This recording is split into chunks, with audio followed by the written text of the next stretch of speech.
BTV news के साथ मैं हुराबेल अशरफ। शामिल करते हैं BTV हेडलाइंस। वज़ीर-ए-आज़म इमरान खान ने मीनार पाकिस्तान वाक़े का नोटिस ले लिया। IG पंजाब से राब्ता खातून से दस्तदराजी करने वालों को फौरी गिरफ्तार करने का हुक्म। वाक़े में मुलव्विस 400 नामालूम अफराद के खिलाफ मुकदमा दर्ज। मुतासरा खातून ने दरख्वास्त में मौक़िफ़ अपनाया, इन पर तशद्दुद किया गया, मोबाइल फ़ोन और नकदी भी छीन ली गई। पाकिस्तान में कोई अफगान मुहाजिर नहीं आ रहा। वफाकी वज़ीर दाखिला शेख रशीद की प्रेस कॉन्फ्रेंस भारतीय मीडिया की खबरों की तरदीद कर दी। कहा, अफगानिस्तान से तिजारत नकलो हरकत बिल्कुल पुरसकून है। पाकिस्तान बहुत अहम मुल्क है, इसकी बहुत अहम जिम्मेदारियां हैं। पाकिस्तान को कुर्बानी का बकरा बनाने की कोशिश नाकाम हुई। कहते हैं हर करप्ट आदमी की सोच होती है कि मुल्क से भाग जाए। करप्ट आदमी ने पहले लूटी हुई दौलत पहुंचाई होती है या साथ लेकर जाता है। इमरान खान ने अशरफ गनी को समझाने की पूरी कोशिश की। आलमी वबा कोरोना वायरस के पेश नज़र मस्जिद नबवी सल्लल्लाहु अलैहि वसल्लम में बच्चों के दाखिले पर आयद पाबंदी को 1.5 साल बाद खत्म कर दिया गया। मस्जिद नबवी सल्लल्लाहु अलैहि वसल्लम की इंतजामी उमूर की जिम्मेदार एजेंसी की जानिब से एलामिया जारी। सऊदी हुकूमत की जानिब से वैक्सीन की 2 खुराकें लगवाने वाले बच्चों को तकरीबन 1.5 साल बाद मस्जिद में दाखिले और नमाज अदा करने की इजाज़त दे दी गई। 12 से 18 साल की उम्र तक के बच्चों को मस्जिद में दाखिल होने की इजाज़त होगी। हुकूमत मुल्ज़िमान को कैफर किरदार तक पहुंचाएगी। फयाजुल हसन चौहान का गुज़िश्ता रोज़ लाहौर के इकबाल पार्क में रुनुमा होने वाले वाक़े की मज़म्मत। कहा कि मशरिकी माशरे में ख़वातीन इज़्ज़त और एहतराम के आला दर्जे पर हैं। बहन और बेटी की इज़्ज़त सांझी मानी जाती है। चंद सौ अफराद के हरकत ने पूरे माशरे का सर शर्म से झुका दिया। वाक़े की FIR काटी जा चुकी है और वीडियो की मदद से मुलव्विस मुल्ज़िमान की निशानदही की जा रही है। मुल्ज़िमान को सख्त सज़ा दी जाएगी। वज़ीर ख़ारजा शाह महमूद कुरैशी और चीनी हम मनसब के दरमियान फ़ोन पर राब्ता। वज़ीर ख़ारजा शाह महमूद कुरैशी कहते हैं, पुरअमन और मुस्तहकम अफ़गानिस्तान पाकिस्तान और खित्ते के लिए अहमियत का हामिल है। आलमी बरादरी को अफ़गानिस्तान की मुसलसल मुआशी मुआवनत बरकरार रखनी चाहिए। दोनों ममालिक ने अमन की काविशों को आगे बढ़ाने में मुआवनत की। शाह महमूद ने वज़ीर आज़म की ज़ेर सदारत कौमी सलामती कमेटी के इजलास से आगाह किया। कहा, आलमी बरादरी की जानिब से अफ़गान अवाम की हिमायत का जारी रहना नागुज़ीर है। वफाकी वज़ीर तालीम शफ़क़त महमूद की मीडिया से गुफ्तगू। कहा, सिर्फ सिंध में यकसा निसाब राइज नहीं हुआ, सारे मुल्क में एक ही निसाब होना चाहिए। सिंध अलग नहीं, पंजाब, खैबर पख्तूनख्वा, गिलगित बल्तिस्तान और आज़ाद कश्मीर में यकसा निसाब राइज हो गया। बलूचिस्तान में किताबें प्रिंट हो रही हैं, यकसा निसाब वहाँ भी नाफिज हो जाएगा। कहते हैं यकसा निसाब नाफिज करने में कुछ वक्त लगेगा, लेकिन हो जाएगा। मुल्क भर के यूटिलिटी स्टोर्स पर नई कीमतों का फौरी इतलाक। यूटिलिटी स्टोर्स कॉर्पोरेशन ने मुख्तलिफ ब्रांड की कीमतों में इजाफा कर दिया। मुख्तलिफ ब्रांड की घी, कुकिंग ऑयल, चाय और अचार महंगे कर दिए। केचप, माचिस, डिटर्जेंट पाउडर और बाथ सोप की कीमतों में भी इजाफा। नवासे रसूल सल्लल्लाहु अलैहि वसल्लम हज़रत इमाम हुसैन रज़ियल्लाहु ताला अन्हो की अजीम कुर्बानी की याद में मुल्क के मुख्तलिफ शहरों में 8 मुहर्रमुल हराम के जुलूस निकाले गए। मजालिस का इनेकाद किया गया। जुलूस की सिक्योरिटी के लिए सख्त इंतजामात किए गए। सड़कें कंटेनर्स रखकर बंद कर दी गई थी। जुलूस के रास्तों पर सिक्योरिटी एहलकारों की बड़ी तादाद तैनात रही।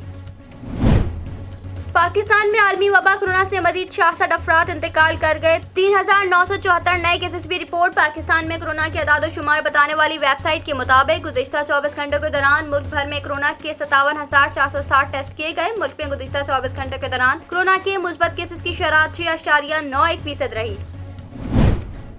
कराची की ताजिर बरादरी ने हुकूमत सिंध से बड़ा मुतालबा कर दिया। ऑल कराची अंजुमन ताजरान के चेयरमैन और तारिक रोड ट्रेडर्स अलायंस के सदर इलियास मेमन ने सिंध हुकूमत से 11 मुहर्रम बरोज जुमे को मार्केटें खोलने की इजाजत मांग ली। इलियास मेमन ने कहा कि मुहर्रमुल हराम के बायस अहम तिजारती मराकज़ शाहराहों को सिक्योरिटी के लिए सील कर दिया गया है, जिसके बायस मंगल तक जुमेरात शहर में किसी किस्म का कारोबार नहीं होगा। लिहाजा सिंध हुकूमत जुमे को लॉकडाउन में नरमी का ऐलान करे।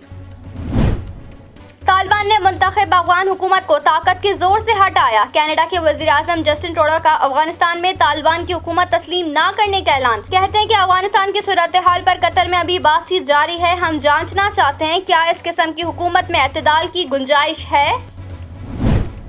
अफगानिस्तान छोड़ने के ख्वाहिशमंद अफगान शहरियों के रश में मजीद इजाफा हो गया। हामिद करजई बैनुल अक़वामी हवाई अड्डे पर हजारों अफगान शहरी पहुँच गए जो कि किसी भी सूरत में अफगानिस्तान से निकल जाना चाहते थे। तमाम हालात की खराबी के बायस फ्लाइट ऑपरेशन बंद होने के बायस अफगान शहरियों को शदीद मायूसी का सामना करना पड़ा।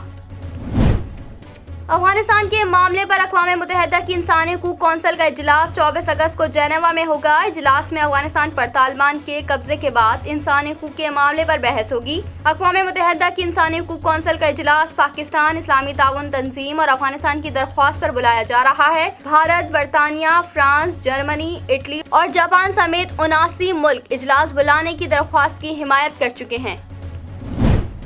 نیوزی لینڈ کے گنجار آباد شہر آکلینڈ میں 58 سالہ شہری کا کورونا ٹیسٹ مثبت آ گیا۔ نیوزی لینڈ کی وزیر اعظم کا مقامی کورونا وائرس سامنے آنے پر ملک بھر میں لاک ڈاؤن لگانے کا اعلان، کہا ہر کسی کو گھروں پر رہنا ہوگا، کاروبار بند رہے گا سوائے سپر مارکیٹ اور فارمیسیز کے۔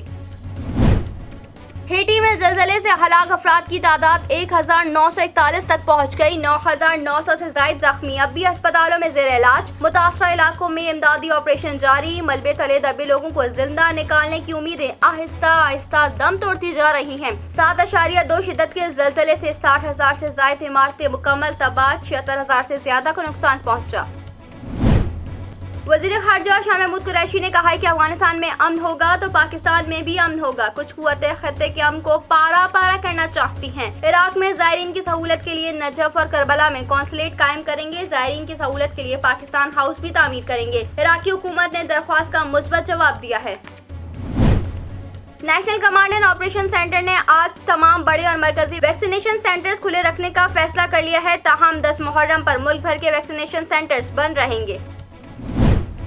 اوگرا نے سوئی ناردرن گیس کے لیے قدرتی گیس کی اوسط مقررہ قیمت پر 14% یا 87 روپے فی یونٹ اور Sui southern gas company limited SSMGCL کے لیے 7% یا 55 روپے فی یونٹ اضافے کی منظوری دے دی، تاکہ ان کی رواں مالی سال 2022 کے دوران ریونیو شارٹ فالز کو پورا کیا جا سکے۔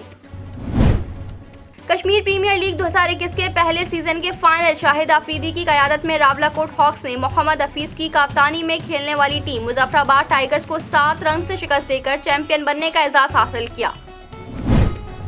اور آئندہ 24 گھنٹوں کے دوران ملک کے سب سے بڑے شہر کراچی کا مطلع جزوی ابرآلود، جبکہ موسم گرم اور مرطوب رہنے کا امکان۔ محکمہ موسمیات کے مطابق شہر کا کم سے کم درجہ حرارت 27.2 ڈگری سینٹی گریڈ ریکارڈ کیا۔ کراچی کا زیادہ سے زیادہ درجہ حرارت 33 سے 35 ڈگری سینٹی گریڈ کے درمیان بڑھنے کا امکان ہے۔